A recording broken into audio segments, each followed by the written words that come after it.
Friends, ये study with Sanjeev sir YouTube channel पर आपका हार्दिक अभिनंदन है।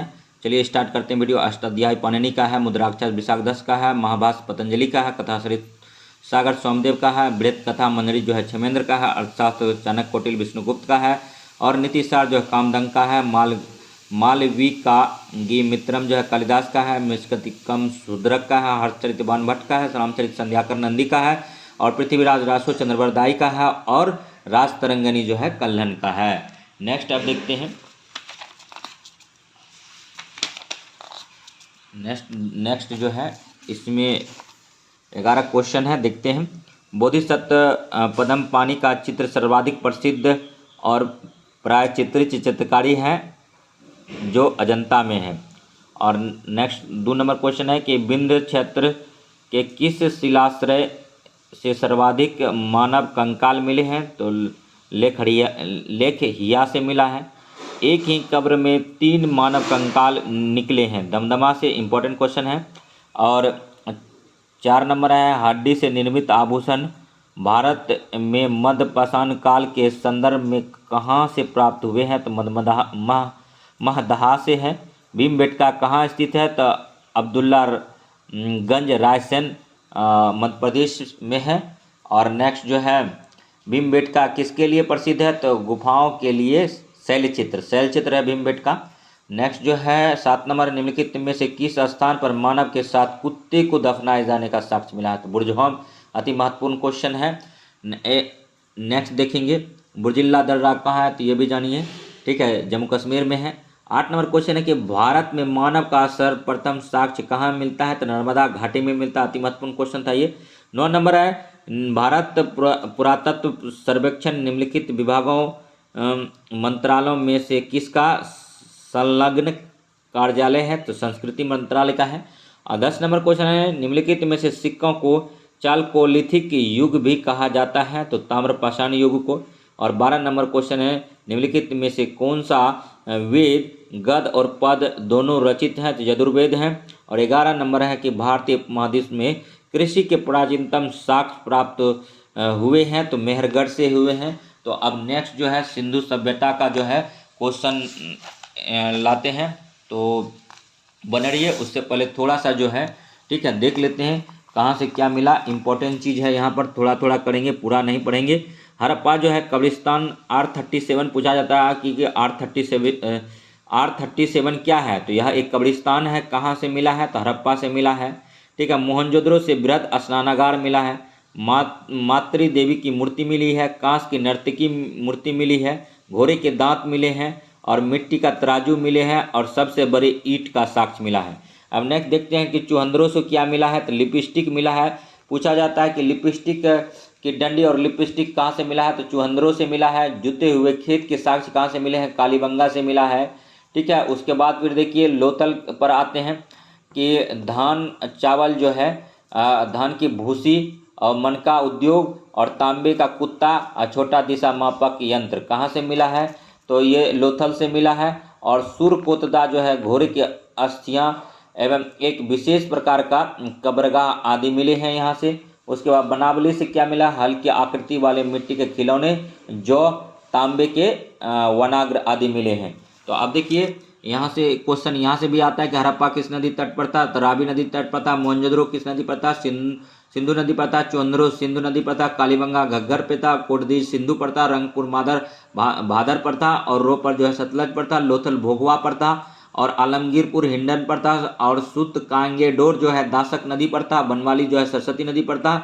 और इसका जो है खोज पूछता है कि उत्खननकर्ता कौन है? तो हड़प्पा रावी नदी तट पर है। इसका उत्खननकर्ता जो था दयाराम साहनी था, ठीक है। और नेक्स्ट मोहनजोदड़ो का जो है राखलदास बनर्जी है, ठीक है। कालीबंगा का बी लाल एवं बी के थापर था। कोटदीज का फजल अहमद खां था। रंगपुर का SR राव था। रोपर का जगदत्त शर्मा था।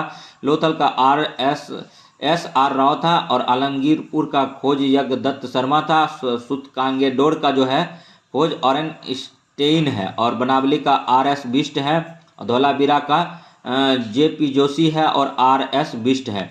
तो नेक्स्ट अब देखते हैं, ठीक है, जो जो थोड़ा सा इम्पोर्टेंट है वही करेंगे। इसका अभ्यास कर लेते हैं, ठीक है। देखिए अभ्यास प्रश्न कर लेते हैं कि सिंधु घाटी सभ्यता के संदर्भ में निम्नलिखित में से कौन सा कथन सत्य है। ठीक है, तो उसके बाद फिर यह प्रमुखतः लौकिक सभ्यता थी, यद्यपि इसमें धार्मिक तत्व उपस्थित थे पर वे वर्चस्वशील नहीं थे। उस काल में भारत में कपास के से वस्त्र बनाए जाते थे। एक दो दोनों सही है। दूसरा देखिए, निम्नलिखित में से कौन सा से लक्षण सिंधु सभ्यता के लोगों का सही चित्रण है। तो वे देवी और देवताओं दोनों की पूजा करते थे। नेक्स्ट 3 नंबर क्वेश्चन है, निम्नलिखित पशुओं में से किस एक का हड़प्पा संस्कृति में पाई गई मोहरों और टेराकोटा कलाकृति में निरूपण नहीं हुआ है। तो गाय का हुआ है। ठीक है, उसके बाद 4 नंबर देखते हैं। 4 नंबर क्वेश्चन है, निम्नलिखित में से कौन हड़प्पा और मोहनजोदड़ो के उत्खनन से संबंधित नहीं था। तो B.A. स्मिथ नहीं था। और नेक्स्ट देखेंगे 5 नंबर क्वेश्चन।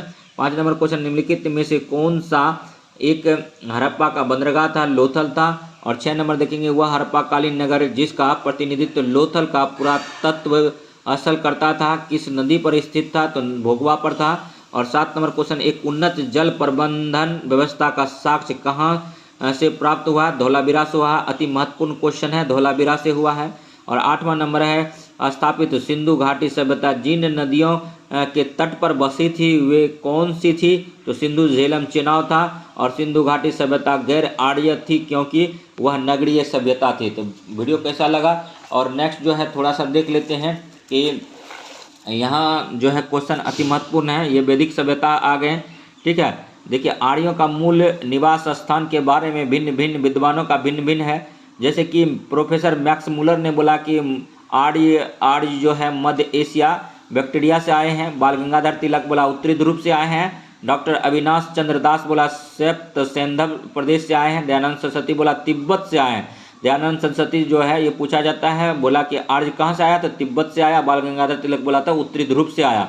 दोनों इंपॉर्टेंट है। उसके बाद देखिए नेहरिंग एवं प्रोफेसर गार्डन चाइल्ड ने बोला कि दक्षिण रूस से आया है। गंगनाथ झा ने बोला ब्रह्मसी देश से आया है। और गाइल्स महोदय ने बोला हंगरी अथवा डेनवू नदी घाटी से आया है। प्रोफेसर पेंका ने बोला ठीक है जर्मनी के मैदानी भाग से आया है। अधिकांश विद्वान प्रोफेसर मैक्स मुलर के विचारों से सहमत हैं कि आर्य मूल रूप से मध्य एशिया के निवासी थे। तो आर्य लोहा से परिचित नहीं था, याद रखिएगा। ठीक है, उसके बाद फिर देखिए कौन नदी के किनारे कौन सा शहर बसा हुआ था। तो ये देखिए ऋग्वेदीन कालीन नदियाँ थी। पुरुषनी रावी नदी नहीं सॉरी ऋग्वेदीन कालीन नदियाँ के बारे में जानेंगे कि कुछ का प्राचीन नाम क्या था, आधुनिक नाम क्या था। पुरुषनी का रावी नदी नाम है। स्पीति का सतलज है। आस्किनी का चिनाब है। विस्तृतता का झेलम है। विपाशा का ब्यास है। गोमत को गोमल बोलते हैं। कुंभा को काबुल बोलते हैं। सदानीरा को गंडक बोलते हैं। सदानीरा पूछा जाता है। कुंभू को कुर्रम बोलते हैं। और सिंधु को इंडस बोलते हैं। ऋग्वेदिक समाज पितृसत्तात्मक था। ठीक है, और नेक्स्ट देखिए जहाँ जहाँ से क्वेश्चन आएगा हम कराते हैं। ठीक है, उसके बाद देखिए जीएस स्टडी में बने रहिए। GS study with Sanjeev sir YouTube channel से जुड़े रहिए। ठीक है, उसके बाद फिर हम वही क्वेश्चन कराएंगे। ठीक है, जहाँ से क्वेश्चन आता है। ठीक है, उसके बाद देखिए प्रैक्टिस सेट कराते हैं। अति महत्वपूर्ण क्वेश्चन आ रहा है आपके सामने। 1 नंबर के सत्यमेव जयते कहाँ से लिया गया है। मुंडकोपनिषद से लिया गया है। सत्यमेव जयते कहाँ से लिया गया है। तो मुंडकोपनिषद से लिया गया है। अगर आप लोग अभी चाहेंगे सब बुक पढ़ लें तो असंभव है, टाइम कम है, इसीलिए हम जो करा रहे हैं। ठीक है, हम पहले से बहुत अध्ययन किए हैं, चिंतन किए हैं, मनन किए हैं। ठीक है, कुछ आर्थिक अभाव के कारण हमारे पास संसाधन का अभाव है, नहीं तो हम भी अच्छा से डिजिटल बोर्ड पे पढ़ाते। ठीक है, और लाइक सब्सक्राइबर उसके बाद देखते आप लोग कितना होता है। लेकिन ज्ञान किसी भी माध्यम से मिले, अगर ज्ञान मिल रहा है, अगर फ़ायदा दिख रहा है तो लेना चाहिए। सत्यमेव जयते के शब्द कहाँ से लिया गया है। तो मुंडकोपनिषद से लिया गया है। ठीक है, उसके बाद देखिए ऋग्वेद जो है सबसे पुराना वेद है। ठीक है, उसके बाद देखिए पूर्व वैदिक आर्यों का धर्म मुख्यतः था प्राकृतिक पूजा व यज्ञ था। आर्य शब्द इंगित करता है श्रेष्ठ वंश को करता है। उसके बाद देखिए ये क्वेश्चन तो नहीं आएगा आपके एग्जाम में, लेकिन फिर भी कर देते हैं कि धर्म तथा ऋतु भारत की प्राचीन सभ्यता के एक केंद्रीय विचार को चित्रित करते हैं। इस संदर्भ में निम्नलिखित कथनों पर विचार कीजिए। धर्म व्यक्ति के दायित्व एवं स्वयं तथा दूसरों के प्रति व्यक्तिगत कर्तव्यों की संकल्पना थी। एक तो सही है। दूसरा देखते हैं ऋतु मूलतः नैतिक विधान था जो सृष्टि और उनमें अंतर्निहित सारे तत्वों के क्रियाकलापों को संचालित करता था। तो 1 2 दोनों सही है। अब 5 नंबर देखिए, ऋग्वेद काल के प्रारंभ में निम्न में से किसे महत्वपूर्ण मूल्यवान संपत्ति समझा जाता था? तो गाय को। और नेक्स्ट 6 नंबर क्वेश्चन देखते हैं। अगर वीडियो अच्छा लगेगा तो लाइक कीजिएगा, सब्सक्राइब कीजिएगा। तो सर्ग प्रतिसर्ग वंश मवंतर और वंशानुचरित्र संकेतक है पुराणों के। और निम्नलिखित अभिलेखों में से कौन सा ईरान से भारत में आर्यों के आने की सूचना देता है? तो बोगोज कोई देता है। तो वीडियो कैसा लगा तो कमेंट कीजिएगा। और नेक्स्ट जो है थोड़ा सा ये देख लेते हैं, ठीक है। प्रमुख दर्शन और उनके प्रवर्तक। चरवाक प्रवर्तक थे। योग का पतंजलि है, योग सूत्र का। सांख्य का कपिल है, न्याय का गौतम है, पूर्व मीमांसा का जैमिनी है, उत्तर मीमांसा का बादरायण है, वैश्विक कनाद उलुक है। यहाँ से एक क्वेश्चन आता है एग्जाम में, ठीक है। उसके बाद देखिए अब जो नेक्स्ट है 6ठी शताब्दी है, ठीक है। उसके बाद देखिए 6ठी शताब्दी में 6ठी शताब्दी में कुल 16 महाजनपद था। उसमें गणतंत्रात्मक व्यवस्था 2 ही में था, बज्जी और मल में था। और बाकी जगह जो है राजतंत्रात्मक व्यवस्था था, याद रखिएगा। उसके बाद देखिए नेक्स्ट जो है इसका इस चैप्टर का जो है MCQ लगा लेते हैं, ठीक है। उसके बाद देखिए बने रहिए वीडियो में, ठीक है। अब देखिए तो निम्नलिखित में से कौन सा एक ईसा पूर्व 6ठी शताब्दी के आरंभ में भारत का सर्वाधिक शक्तिशाली राज्य था? तो मगध था। मगध की प्रारंभिक राजधानी कौन सी थी? तो राजगिर गिरिवर्ज था। और अजातशत्रु के वंश का क्या नाम था? तो हर्यक वंश था। और बिंबिसार का बेटा अजातशत्रु था, बिंदुसार का बेटा अशोक था। कन्फ्यूजन नहीं होना है, कन्फ्यूजन नहीं रखना है, ठीक है। 4 नंबर है, मगध के किस प्रारंभिक शासक ने राज्यारोहण के लिए अपने पिता की हत्या एवं स्वयं भी इसी कारणवश मारा गया? तो अजातशत्रु था, ठीक है। और 5 नंबर क्वेश्चन है, गौतम बुद्ध के समय का प्रसिद्ध वैद्य जीवक किसके दरबार में संबंधित था? बिंबिसार के दरबार में जीवक था, बिंबिसार के दरबार में जीवक था। अब देखिए सूची मिलान वाला है, ठीक है। उसके बाद देखते हैं कुरु जो है, कुरु तो कुरु का हो जाएगा इंद्रप्रस्थ। पंचाल का हो जाएगा पंचाल का जो हो जाएगा अहिचित्र हो जाएगा। और उसके बाद कौशल का जो है कौशल का श्रावस्ती हो जाएगा। और वत्स का कौशाम्बी हो जाएगा, ठीक है। मैचिंग वाला था। अब नेक्स्ट देखते हैं कि 7 नंबर क्वेश्चन, उज्जैन का प्राचीन काल में नाम क्या था? तो अवंतिका था। उज्जैन का प्राचीन काल में नाम क्या था? अवंतिका था। उज्जैन का प्राचीन काल में क्या नाम था? अवंतिका था। और 8 नंबर क्वेश्चन है, विश्व का पहला गणतंत्र वैशाली में किसके द्वारा स्थापित किया गया? तो लिच्छवी द्वारा किया गया, लिच्छवी द्वारा किया गया। और 16 महाजनपदों की सूची उपलब्ध है, तो ये भगवती सूत्र और अंगुत्तर निकाय में है। और 10 नंबर क्वेश्चन, सिकंदर के आक्रमण के समय भारत पर किस राजवंश का शासन था? तो नंद वंश का था। अति महत्वपूर्ण क्वेश्चन है, नंद वंश का पतन किसने किया था? चंद्रगुप्त मौर्य ने किया था। चाणक्य, कौटिल्य और विष्णुगुप्त के सहायता से किया था। थोड़ा सा एक चीज और यहाँ पर हम दिखाना चाहेंगे, देखिए ये हर्यक वंश है, ठीक है। 544 से 412 ईसा पूर्व आया था। और इसके राजा का नाम था बिंबिसार। उसके पुत्र का नाम था अजातशत्रु। अजातशत्रु का बेटा था उदयन, और तथा उसके उत्तराधिकारी हुए, ठीक है। और ये जो है बिंबिसार 52 वर्ष तक राज किया था। अजातशत्रु 32 वर्ष तक किया था। उदयन ने 48 वर्ष तक किया था। और शिशुनाग वंश उसके बाद आया। शिशुनाग वंश का उसके बाद काकवर्ण वंश आया कलाशोक का। उसके काकवर्ण के 10 पुत्र हुए, ठीक है। और शिशुनाग ने 18 वर्ष राज किया, और काकवर्ण ने 28 वर्ष और कलाशोक ने 22 वर्ष। इसके बाद नंद वंश आया, ठीक है। 344 ईसा पूर्व से 323 ईसा पूर्व महापद्म नंद तथा उसके 8 पुत्र ने राज किया। 21 वर्ष शासन रहा इसका, ठीक है। उसके बाद फिर देखिए जो भी क्वेश्चन मिल रहा है, हम जहाँ से भी मिल रहा है क्वेश्चन कर रहे हैं। नंद वंश का संस्थापक महापद्म नंद था। अजातशत्रु को पुनिक बोलते हैं। और नेक्स्ट जो है ये है प्राचीन भारत पर विदेशी आक्रमण, ठीक है। उसके बाद फिर इसका जो क्वेश्चन है लगा लेते हैं थोड़ा सा, ठीक है। देखिए ये क्वेश्चन जो है IS 2000 ईस्वी में पूछा गया, सिकंदर के आक्रमण के समय उत्तर भारत में निम्नलिखित राजवंशों में किस एक का शासन था? तो नंद वंश का था। और दूसरा क्वेश्चन है कि भारत में सिकंदर की सफलता निम्न कारणों से है, तो उपयुक्त सभी कारणों से था। देखेंगे क्या क्या कारण है। उस समय भारत में कई केंद्रीय सत्ता नहीं थी, कोई केंद्रीय सत्ता नहीं थी, बात सही है। उसकी फौज बेहतर थी, ये भी सही है। और उसे देशद्रोही शासकों से सहायता मिली थी, जैसे कि अम्भी वगैरह उनका सहायता किया था, ठीक है। तो सही बात है। और वह एक अच्छा प्रशासक था, ये भी बात सही है, ठीक है। उसके बाद फिर देखिए नेक्स्ट जो है 3 नंबर क्वेश्चन देखिए, निम्नलिखित में से कौन सिकंदर के साथ भारत में नहीं आया था? तो निरियाकस आया था, आनेसिक्रेटस आया था और अरिस्टबुलस आया था, लेकिन डायमेकस नहीं आया था। ये बिंदुसार के दरबार में आया था। ठीक है, उसके बाद देखिए 4 नंबर क्वेश्चन है, लगभग 2 वर्ष के अभियान के पश्चात सिकंदर महान ने 325 ईसा पूर्व भारत छोड़ दिया। ठीक है, वह पोरस से पराजित हुआ था। यह गलत कथन है कि पोरस के साथ वो जीत गया था। उसके बाद देखिए ए सही है और आर गलत है। 5 नंबर क्वेश्चन है, प्राचीन नगर तक्षशिला निम्नलिखित में से किनके बीच स्थित था? सिंधु और झेलम के बीच प्राचीन नगर तक्षशिला था और तक्षशिला में शिक्षा का केंद्र के लिए जाने जाता था और यहीं के आचार्य थे चाणक्य, कौटिल्य, विष्णुगुप्त। 6 नंबर क्वेश्चन है, यह युद्ध भूमि में बड़ी संख्या में सैनिकों के मारे जाने अथवा आहत हो जाने के बाद किस भारतीय गण अथवा राज्य की स्त्रियां ने सिकंदर के विरुद्ध शस्त्र धारण किया था? तो अश्वक का किया था। उसके बाद फिर देखिए थोड़ा सा यहाँ क्वेश्चन एक बनाते हैं, सिकंदर के गुरु कौन थे? अरस्तु। अरस्तु के गुरु कौन थे? प्लेटो। प्लेटो का गुरु कौन थे? सुकरात। महात्मा गांधी के गुरु कौन थे? गोपाल कृष्ण गोखले। और गोपाल कृष्ण गोखले के कौन गुरु थे? एम.जी. रनाडे। ये सभी राजनीतिक गुरु थे, ये भी याद रखिएगा। और नेक्स्ट देखिए, यूनानी आक्रमण के संबंधित निम्नलिखित में से कौन सा कथन है? ठीक है, तो झेलम विस्तृतता के युद्ध में हाइड्रोस्पीच के युद्ध के नाम से भी जाना जाता है। प्रथम यूनानी आक्रमण के समय तक्षशिला का शासक अंबी था, दोनों कथन सही है। उसी समय तक्षशिला का आचार्य चाणक्य कौटिल्य था और चाणक्य कौटिल्य जो है मगध पलायन कर गया। मगध में नंद वंश का धनानंद का शासन था, उनको मतलब अलर्ट करने का कोशिश किया, लेकिन धनानंद ने बड़ी सभा में बेइज्जती करके मतलब चाणक्य, कौटिल्य, विष्णुगुप्त को भगा दिया, क्योंकि धनानंद जो था, ठीक है, घमंड से चूर था। उसी दिन प्रण लिया था, ठीक है, कि इसका मतलब सत्ताच्युत करेंगे।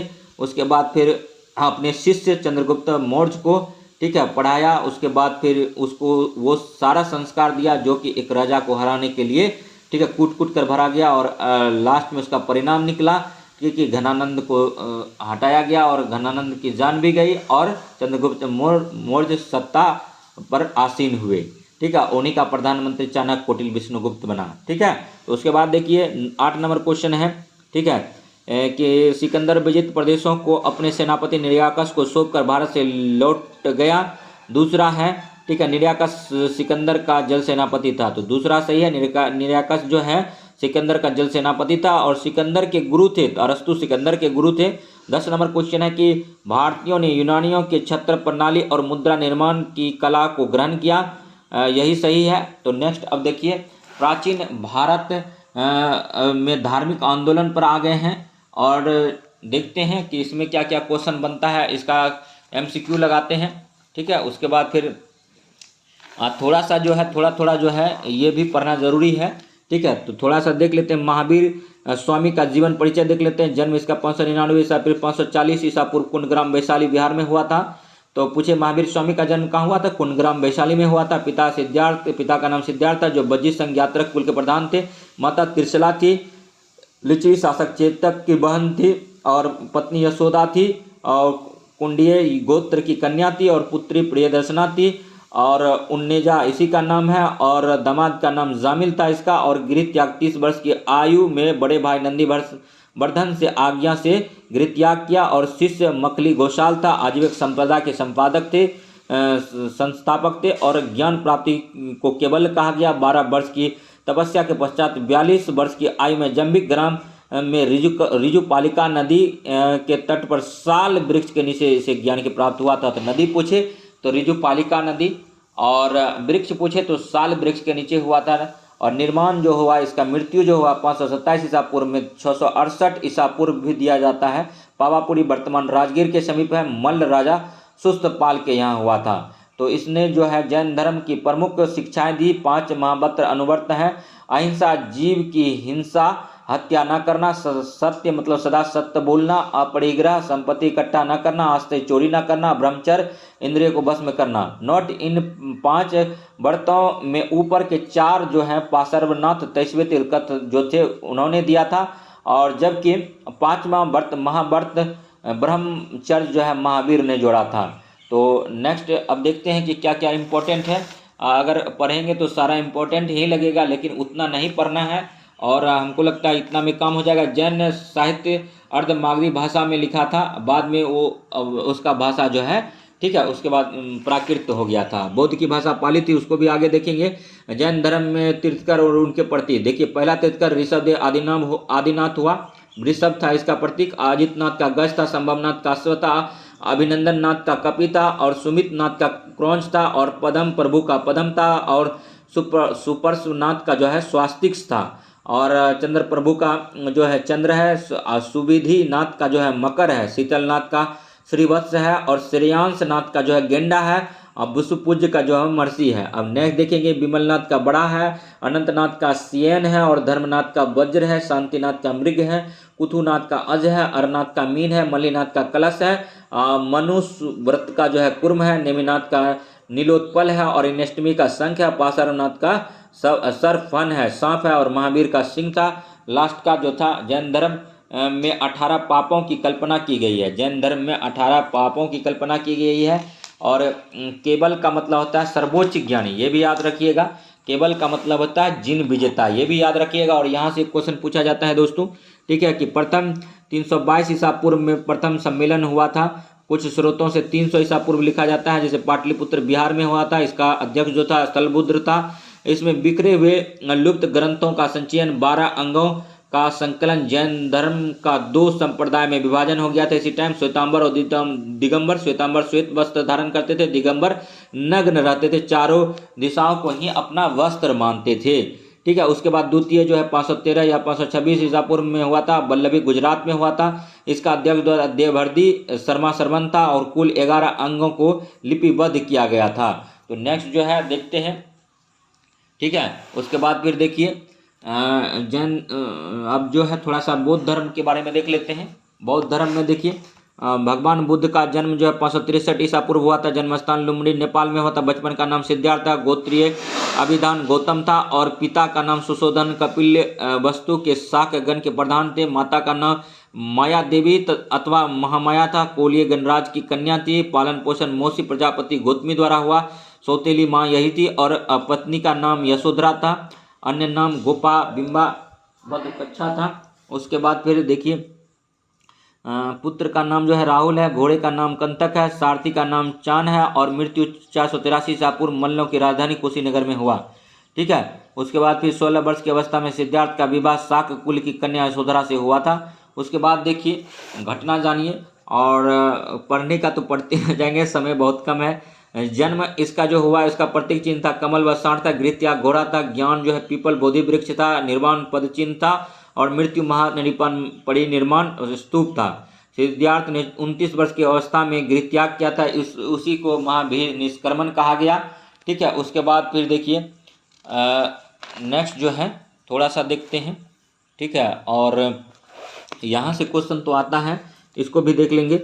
जैसे आजीविका संप्रदाय भाग्यवादी बोला जाता है, मकली गौशाल का है। घोड़ अकड़ियावादी जो है पुराण कश्यप का है। उच्छेदवादी जो है भौतिकवादी अजित केश कंबली का है। और नित्यवादी जो है पुकुत कच्छायन का है। और नेक्स्ट जो है संदेहवादी जो है अज्ञेयवादी अनिश्चयवादी संजय वेलदु पुत्र का है, ठीक है। उसके बाद भी देखिए, स्तूप का मतलब क्या होता है। स्तूप का शाब्दिक अर्थ होता है किसी वस्तु का ढेर, ये भी याद रखिएगा, ठीक है। और अब जो है इसका देखते हैं ऑब्जेक्टिव क्या क्या है, ठीक है।